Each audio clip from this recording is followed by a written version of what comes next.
you've got to have thick skin as a filmmaker putting out content like of this level, because especially if you show your friends and your friends and mates, they'll be like, oh yeah, that's great, I really enjoyed it, blah, blah, blah, blah. Where was it boring? If you tell me now, I can change it. Yeah. In these test screenings, that's what they're for. Yeah. When did you start thinking about your schedule tomorrow? When did you want to check your phone? And if you think that you're going to deliver a masterpiece on the first cut of any bit of content, it's very rare, especially a 90-minute feature documentary.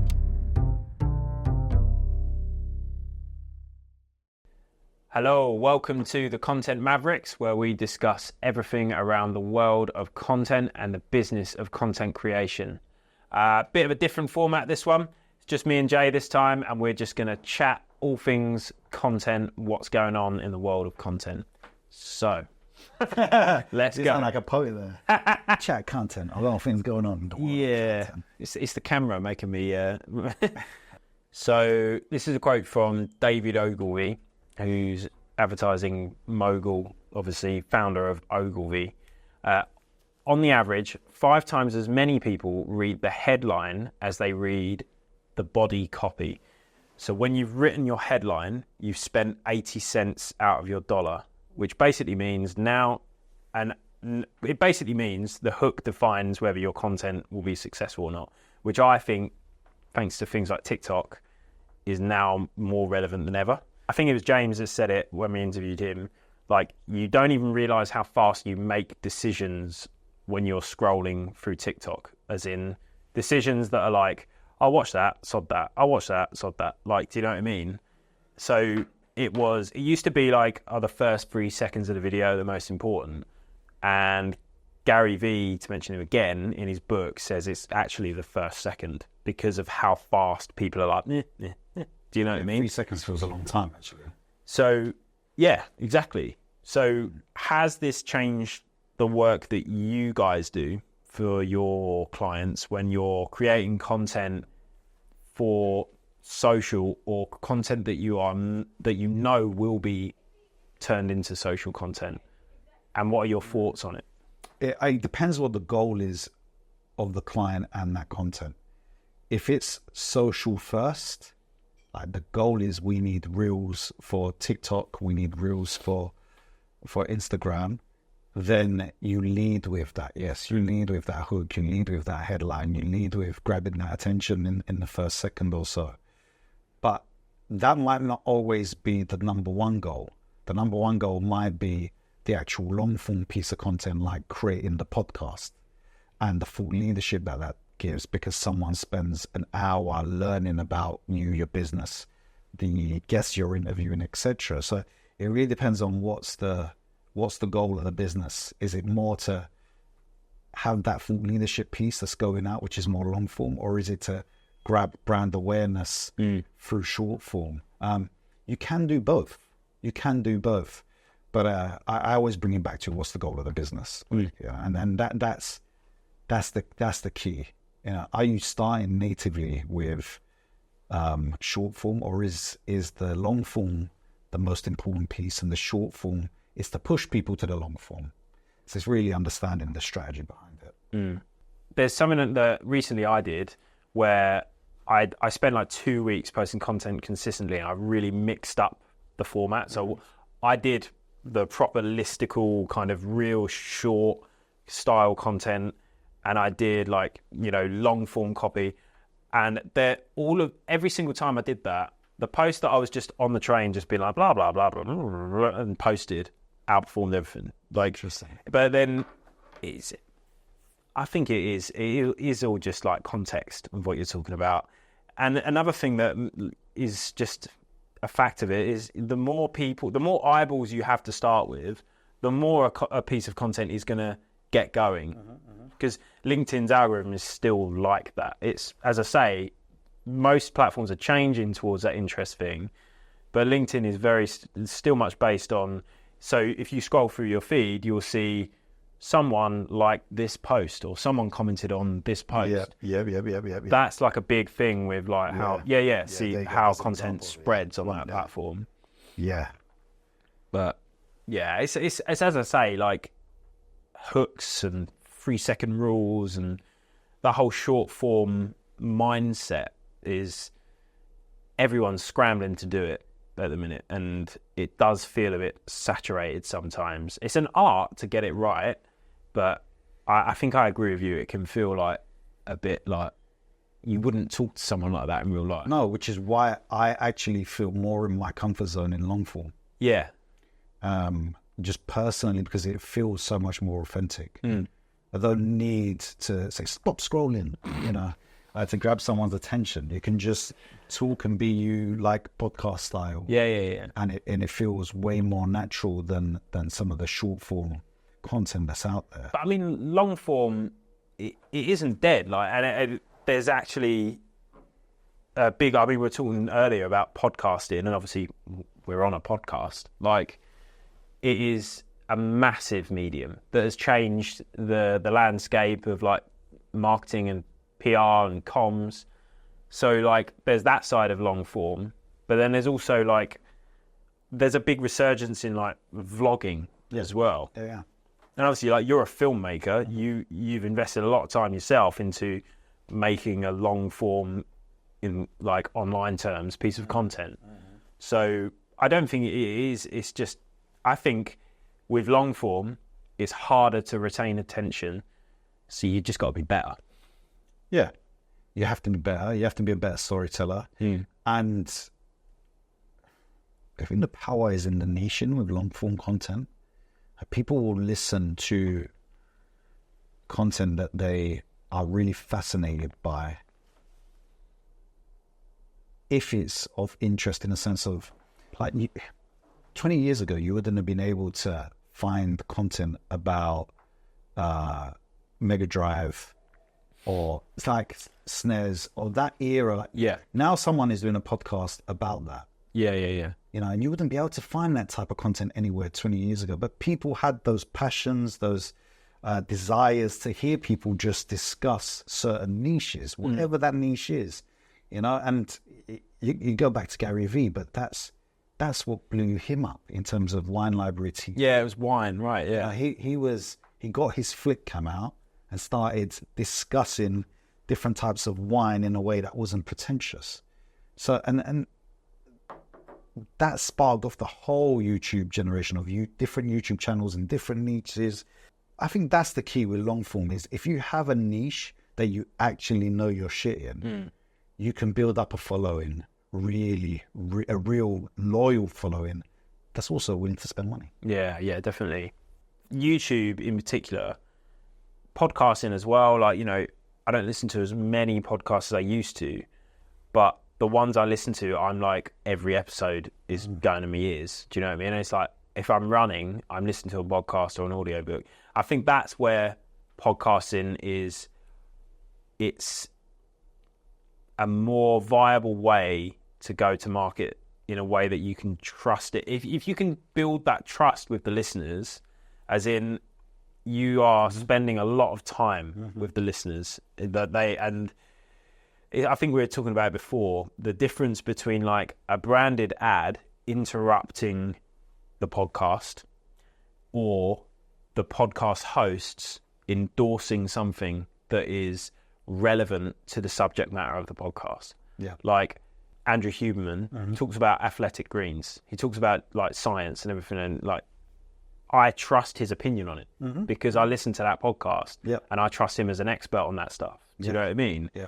And it's the difference between that and the triple dead gum from. Have you seen Inside Out? We played a clip. Triple income will make you smile. But it's a corny, cheesy commercial, which is what I feel like it's like when podcasts are interrupted by branded ads. But I feel like if a company is looking to get to a market in a way that's authentic and breaks that barrier, then I definitely feel like long form and podcasting is a way to do it. The only other thing with long form is it isn't as easy, right? So short form, I could just go blah-de-blah-de-blah and it's a bit of short form content, but fair enough, it wouldn't be that great. But in order to do long form successfully, it takes a lot more time, effort, everything like that. It's a lot harder. So what was the hardest part of making the divided island. Before I go into that, I Yeah. just want to just maybe challenge that thought process on long form, because if I didn't have the budget to say you do podcasting as a strategy, like this professionally shot a 3-camera podcast, you could still do long form on Zoom or Teams. Yeah, I guess so. Production value. Production value would be lower, but you could still interview somebody and the content of that interview could be phenomenal. Yeah. And you could pay an editor a little bit of money to color grade it, sound design it, edit it, chop up the ums and ahs, put an intro ident on it, and it still could be incredibly valuable long form content. I mean, I guess our last guest, Hattie, is testament to exactly. She didn't even do that, and she used the mic the wrong way around, and for like the first couple of episodes, and just chucked it out there, and it still gained like the following that it did. Yeah, okay, fair enough. I guess it's harder in terms of it takes more time. Yes, and you can't deny that. Yeah, and you have to. Talking for that amount of time is obviously just that whole piece about the time it takes, I guess. But yeah, I make you right on that. Yeah, you can. There are ways of doing it on a low budget for sure. 100%. And Hattie is the best example for that. So if you haven't seen that podcast episode, go back and watch that podcast episode, because she took her podcast from, what was it? Well, she did like 1.8 million downloads in 12 months or something like that. I mean, and it's literally a podcast on Zoom that she... With it? No, nothing. Yeah. Just pure conversation and value, basically. Yeah. So it is possible. It is possible. Short form is more of a buzz and trend. Yeah. So I believe people turn to short form quicker. But don't discount long form and don't overcomplicate it. Like if it's right for your business, go for it. That's what I would say. Coming back to the Divided Island, that's a different type of long form. So it's a long form that is designed to be seen on the big screen or the small screen in terms of people's homes, in cinemas, etc. With that, there comes a certain level of production value that you need to kind of stick to. Where consumer is expecting something to be of a certain quality. So from a cinematography point of view, from a storytelling point of view, from a sound recording point of view, from a editing point of view, it has to be at a certain bar. So creating pieces of work like that does take resources and it does take time. It's very different to creating, say, a 90-minute podcast to create a 90-minute documentary, because of the expectations that audience have. What was the hardest part? Or the hardest part of it? We don't. That doesn't. I'm not really. It doesn't have to be just about like the actual making, as in like filming it. Like, what was the hardest part, like in general? I think the hardest part of making a film like The Divided Island was finding the balance around the history, the controversy, and the nuance of the subject matter. So it's one of those subject matters that's hotly debated. People look at history through two different perspectives, depending on what time zone you start that history of. So coming up with a film that tackled the nuances of it in a way that is balanced and does look at both sides of the story and gives a fair account for both perspectives was very, very tricky. Very tricky. But I'm very proud of what we've achieved with that, because from the test screenings that we've done, people have come up to me and thanked me for making this film and making it so balanced and making it from, That's amazing, man. polar opposite point of view and putting it all into one film. And that'll be its catalyst for success as well, doing it that way, I think. That's what I believe. I believe people want to see nuanced stories. Even the best films that we watch, the ones that go on to win Oscars, etc., they don't have one-dimensional characters. No. They have characters where actually he's a bit of a bad guy and a good guy. And that's life. That's real life. Yeah. And wars and global conflicts are the same. The same people that might be trying to do goods for their community is inflicting suffering on another person's community. And there's nuance to that. And there's nuance to Well, if you was a perpetrator at a certain point of time in history, you might have been a victim at another point of time in the history. And that complexity around subjects like war, like trauma, it's important to explore it from that nuanced perspective. Yeah. People don't want to watch propaganda films. You know, they can smell it and sense it straight away. Yeah, got enough of that on the TV. Yeah, well, I mean, if you think about traditional broadcasting, most of traditional broadcasting will be influenced by the governments that are in charge. Now, that's why it's important for independent filmmakers to come and look at it and say, well, hold up, we've got enough stuff which is politically, let's just try and make stuff that might look at things in a bit more of a nuanced perspective. Yeah. I think it's something that I've thought about. So I don't think I've consciously made a decision to watch the news since November 2022. And I feel like my life is just, like my head is just so much better for it. And I think when I got into marketing in general, you learn about how marketing works, how like marketing psychology works, influence. You can't watch the news in the same way again. No. Like you're just like, oh, I'm being sold to. Yeah. Is even if it, and the bias and everything like that, it's just, it's unavoidable. So yeah, I really commend you for doing what you've done. And as you say, like looking at a situation and being like, how can I tell this story in a way that doesn't have any of that and is unbiased, if you know what I mean? Yeah, look, I don't know if you can ever make something that's totally unbiased. Like how do you measure that? Nah, yeah. Is it minutes? Do you give each community a certain amount of screen time or minutes? That won't make it. It's not about that. There's not a metric or algorithm to it. You try to do your best. One of the things that we had is we had a very mixed crew of different nationalities, different perspectives, different political opinions. We had test screenings. We had got feedback. We recut stuff. You know, we really listened to that collaborative process. Now, if a single filmmaker probably makes it entirely on themselves, then it will have a load of subconscious bias to it. Yeah. But when you come from that collaborative process, you know, then it helps chip away at some of those subconscious biases. Something I was taught when I was predominantly like a music producer is like similar to being a video editor. That is like, I've made this thing. I think it sounds great, but then you've got nothing to base that off. So it's a negative feedback loop. It's like, what does this sound like? I think it sounds good. Whereas if you've got other people to be like, maybe you could do this, maybe do that, then that's where the growth is. And that's where like you can kind of improve everything. So that's really cool. I didn't know you did that. Yeah, I mean, to me, you got to have thick skin as a filmmaker putting out content like of this level, because in our industry, especially if you show your friends and your friends and mates to be like, oh yeah, that's great, I really enjoyed it, blah, blah, blah, blah. And if you just take that, that's not constructive. You know, it's like, where was it boring? Yeah. Tell me. Yeah. You know, because if you tell me now, I can change it. Yeah. In these test screenings, that's what they're for. Yeah. You know, like, don't just give me, oh yeah, that was great. Yeah. Like, where did it lose you? When did you start thinking about your schedule tomorrow? When did you want to check your phone? Like, because this is useful information. Yeah. It's useful information.